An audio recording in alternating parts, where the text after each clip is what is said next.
Ah, les animés adaptés en long métrage. Quand on les compte, il y en a quand même eu beaucoup, hein. Des bons, des moins bons et de la merde. Après de nombreux échecs, une question nous vient à l'esprit. Peut-on encore y croire? Y a-t-il encore un espoir? Un grand et un énorme oui, oui, et encore un grand oui.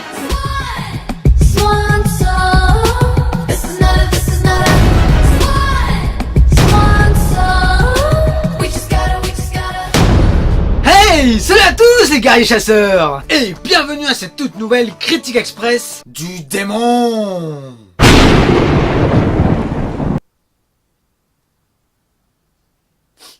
Pourquoi du démon, me diriez-vous? Alors aujourd'hui, nous allons pas nous attaquer à un film, mais deux films.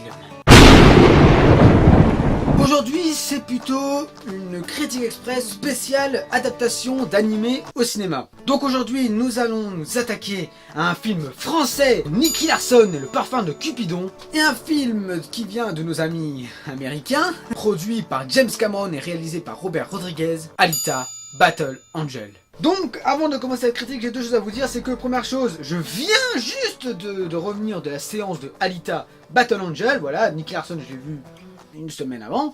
Et deuxième chose, c'est que je ne suis pas un énorme fan des animés, déjà de base. J'aime beaucoup les films d'animation japonaise. Mais sinon, les animés, en général, je ne suis pas un énorme fan. Les films adaptés, par exemple, de Nicky Larson, la série City Hunter, je ne connais pas tellement. Ah, du coup j'ai été voir le film en étant... c'était vraiment une découverte même du personnage Nicky Larson, hein, et je n'ai également pas vu la série Gun, voilà, donc l'animé qui a été utilisé pour faire Alita Battle Angel. Du coup, pour les deux, c'est vraiment des découvertes, mais je pense quand même regarder quand même certains animés, genre Gun ou Nicky Larson, parce que... c'est pas de la merde. Loin de là. Et du coup, c'est parti pour la critique express du démon, en commençant par un film réalisé par Philippe Lachaud et son équipe. Je vais bien sûr parler de Nicky Larson, le parfum de Cupidon. C'est parti pour l'histoire.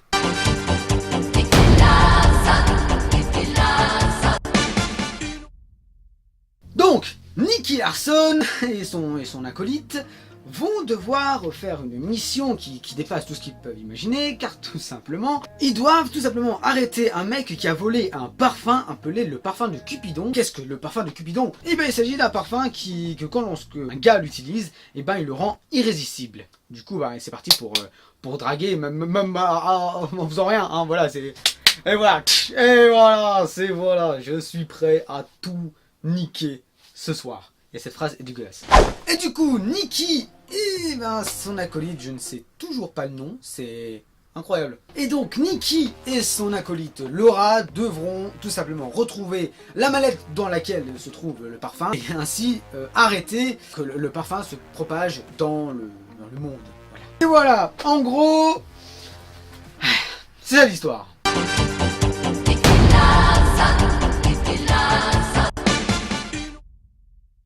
Eh ben, je vais vous dire un truc. Quand j'ai vu la bande-annonce, il y a tout le monde qui était dégoûté. J'ai prêt à tuer le Philippe Lachaud. C'était incroyable. J'avais plein de...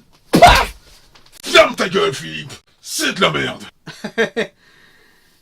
Non, en fait, je crois que la plupart des gens qui ont dit ça à Philippe Lachaud, ils étaient tout simplement estomaqués par la qualité de Nicky Larson. Personnellement, pour moi, la bande-annonce ne m'avait pas tellement dérangé. Comme je vous l'ai dit, je ne suis pas un connaisseur de la série City Hunter, mais la bande-annonce, elle m'a quand même intéressé et je me suis bien marré avec la bande-annonce.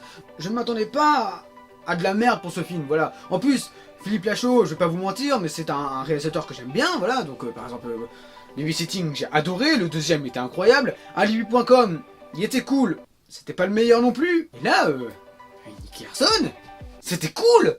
C'était génial! Je me suis carrément bien amusé sur ce film! Devant ce film. Oui, parce que j'ai pas joué dedans.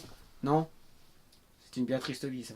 Non, sincèrement, j'ai bien kiffé. Voilà, l'humour était présent et vraiment, c'était un humour français que j'aime bien. Bien évidemment, on m'avait prévenu, Nicky Larson, c'est un peu un obsédé, voilà. Quand tu sais tout ça, etc., franchement, Philippe, là, il a vraiment bien géré ce côté humour, et en même temps, ce côté non pas trop beauf. Et ça, c'est vachement cool. Et il y a certaines scènes qui sont juste incroyables. Bien évidemment, puisque c'est une critique express, même si c'est du démon, hein, je ne vais pas vous spoiler, hein, même si la plupart, à mon avis, l'ont vu déjà. Mais il y a une scène, mon gars. Ah, t'es pas prêt. Oh que non, t'es pas prêt. Il y a une scène de combat environ à la moitié du film. Oh, c'était beau, c'était bien, c'est cool, il y a plein d'action, c'est une bonne idée. Bravo à toi, Philippe, bravo, tu mérites des applaudissements tout seul. Mais ça va, hein, je le vis bien. Je le vis pas bien.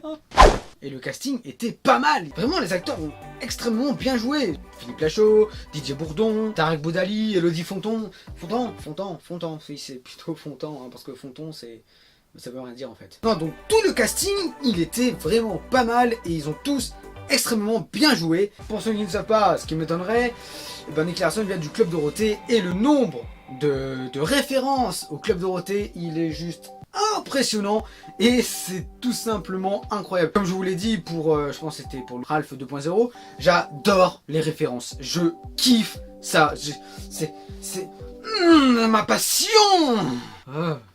Non, sincèrement, il y a beaucoup de références qui font du bien et même les effets spéciaux sont bons, sont bien réalisés, sont bien faits.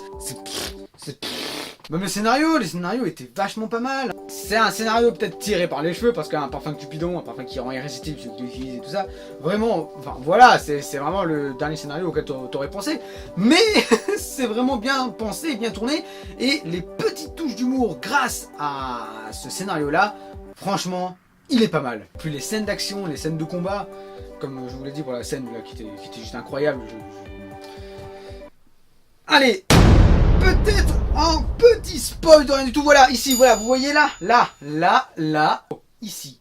Voilà, ici, spoil, voilà, un mini spoil du tout. Il y a un moment dans le film où il y a une scène à la première personne et c'était génial. C'était incroyable. C'était pour moi la meilleure scène du film. Voilà, c'est bon, le spoil n'est plus là. Oh. Parfois ça fait du bien de spoiler un peu. Ouais. Mais vraiment, toutes les scènes d'action, même la scène du début, elle est juste incroyable, elle est top, génialissime. Cependant, peut-être un petit point négatif, c'est que il y a des moments, tu sens un peu de clichés, on va dire ça comme ça, entre guillemets, vraiment entre gros guillemets, hein, des clichés à la française et peut-être à l'américaine comme ça. Enfin, voilà, je sais, c'est un film français, il y a moins de moyens, on va dire ça comme ça, entre grandes parenthèses cette fois-ci. Il y a moins de moyens qu'un film américain. Mais, voilà, comme je vous l'ai dit, Philippe Lachaud, il a bien géré la réalisation et vraiment, je vous le conseille fortement. Voilà, si vous ne l'avez pas vu, je vous le conseille. Et tout simplement le kiffer, de passer un bon moment parce que c'est pas un film où il faut réfléchir.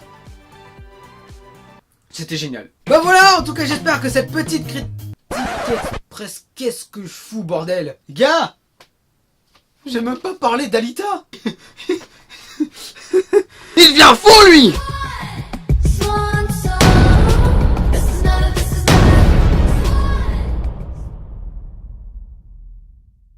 Bon, alors l'histoire d'Alita, je vais essayer d'être plus calme que Nicky Larson, voilà, je vais essayer d'être plus calme. Parce qu'il faut quand même apprécier ce film. Alors, l'histoire d'Alita se passe dans les années 2500 et quelques, voilà, donc c'est quand même un peu dans longtemps. Et alors, une sorte de cyborg, voilà, c'est un peu genre une silhouette de cyborg, jetée d'une grande ville qui se trouve dans le ciel, et un médecin, voilà, appelé Ido. Et ce mec là donc il va recueillir ce cyborg et va refaire un corps et va du coup l'appeler Alita. Alita cependant, après qu'elle s'est réveillée dans son nouveau corps, etc., elle ne se rappelle de rien. Sa vie avant, n'importe quoi, je ne suis pas au courant. Je ne suis au courant de rien. Voilà. Du coup, elle redécouvre le monde de 2500. Cependant, après quelques jours, des choses bizarres se passent dans la ville d'Iron City, parce que tout simplement, des genres de cyborgs veulent Alita, ce cyborg venu du futur, enfin venu du passé qui est revenu dans le futur. C'est compliqué quand c'est dit comme ça, hein, mais c'est totalement compréhensible, hein, c'est incroyable. Essayez peut-être de redécouvrir la ville qui se trouve au-dessus, que je vous rappelle, la ville qui a rejeté le corps de Alita. Voilà, j'espère que c'est assez compréhensible. C'est plutôt compliqué comme histoire, en racontant comme ça, mais ce film est juste exceptionnel. Et c'est parti pour mes impressions.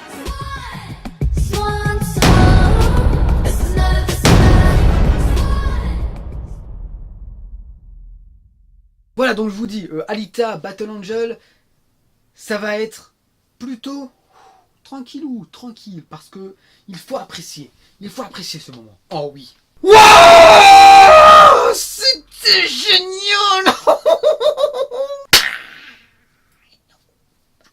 Ça fait mal, ça fait un peu mal. Waouh, non, mais un...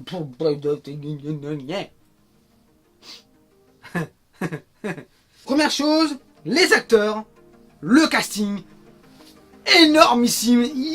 C'est un boulot monstre. Rosa Salazar, bravo, championne plutôt. Ouais. C'était un film avec un casting qui a du potentiel énorme. C'était... Oh, oui. Ensuite, sans compter les effets spéciaux qui étaient juste exceptionnels.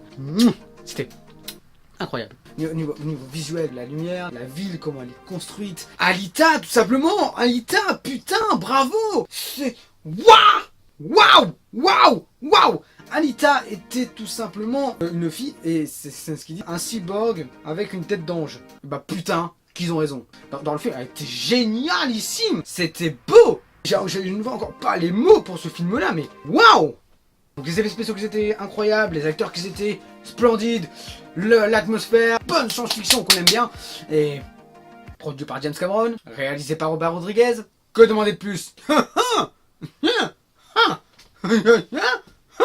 Ouais, je dis ça à chaud vraiment parce que je reviens de la séance d'Alita Battle Angel. Il y a blindé de scènes qui sont dans la tête, et il y a une scène, un peu genre une course, un peu comme ça, le sport du film. Voilà, donc c'est un peu le Quidditch d'Alita, voilà, c'est incroyable.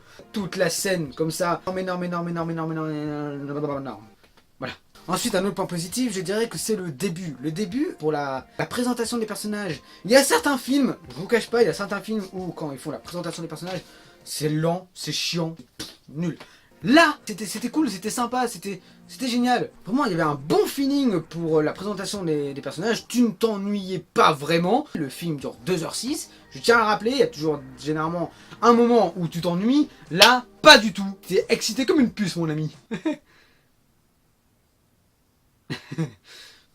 Non mais même, je trouve l'histoire incroyable. Ah, peut-être que ça pourrait rejoindre un petit point négatif. Il n'y en a pas, hein, pas vraiment des points négatifs. Je dirais quand même que le scénario en lui-même, ça peut paraître un scénario assez basique, normal. Et ben vraiment, c'est pas du tout le cas. James Cameron, parce que c'est lui qui a écrit le scénario, il a vraiment rendu quelque chose d'assez unique, d'assez différent d'un scénario dans le même genre. T'as des scènes où vraiment... Tu te dis, non, ça va pas se passer comme ça. Non, c'est pas possible. Attends, arrête tes conneries, hein. C'est bon, j'ai vu la bande annonce, ça va pas du tout se passer comme ça. Hé, quoi? T'as cru que ça allait se passer comme ça? Eh ben, t'avais totalement raison. Il y a des choses où, genre, tu t'y attends, et ben si. Et c'est là que tu te dis, putain, je suis choqué. Généralement, quand le truc que tu t'y attends, mais tu fais, ça va pas se faire, c'est tout. Et quand ça se fait, tu te dis, ah, putain, ah ouais. Ils ont osé. Il y a une scène comme ça où je m'y attendais, mais en même temps pas, mais après je me dis ah ouais quand même. Cette scène là, je me dis putain, c'est quelque chose d'unique que j'ai vu dans un film comme ça. Vraiment. Pour ceux qui l'ont vu, je vous dis un truc, c'est cyborg découpé, bataille à une main. Voilà, c'est tout ce que je dis. Voilà, c'est tout. J'espère que vous avez compris, mais c'était Ah ouais, cette scène-là m'a marqué, et je pense pendant un long moment, parce que je m'y attendais absolument. Je m'y attendais, c'est ça le truc, c'est ça le truc. Le truc c'est que je m'y attendais, c'est un truc que je me suis dit, putain, arrête tes conneries, arrête ton imagination, ça va jamais se faire. Tu parles mon gars, il a tout osé. C'était énorme. Et la réalisation, Robert Rodriguez, vraiment, la réalisation, elle est bonne. Alita, Battle Angel, c'est pas de la merde. Je peux te le dire, entre nous, entre guerriers chasseurs, je peux te le dire.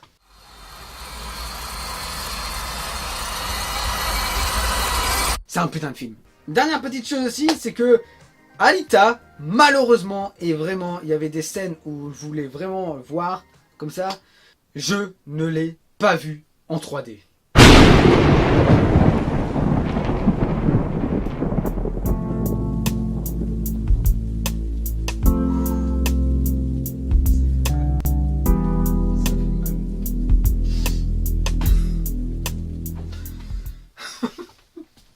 Bah voilà, en tout cas, j'espère que cette critique express du démon vous a plu. Si tu as aimé, bah tu peux tout simplement mettre un tout petit j'aime de soutien, ça me ferait extrêmement plaisir, c'est ça, guerrier chasseur, c'est bien, c'est bien. Et si tu as vraiment surkiffé, bah tu peux tout simplement t'abonner à la chaîne Trailerbusters et actionner la petite cloche qui se trouve en bas de la vidéo. Comme ça, vous allez être mieux au courant pour les prochaines vidéos qui vont sortir bientôt.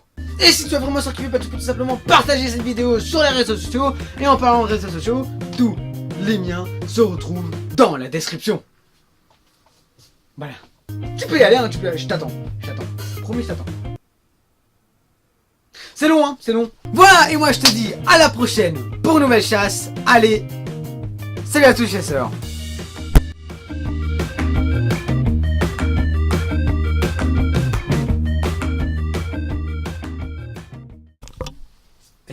Non mais, qu'est-ce que vous foutez là? Partez, allez, salut.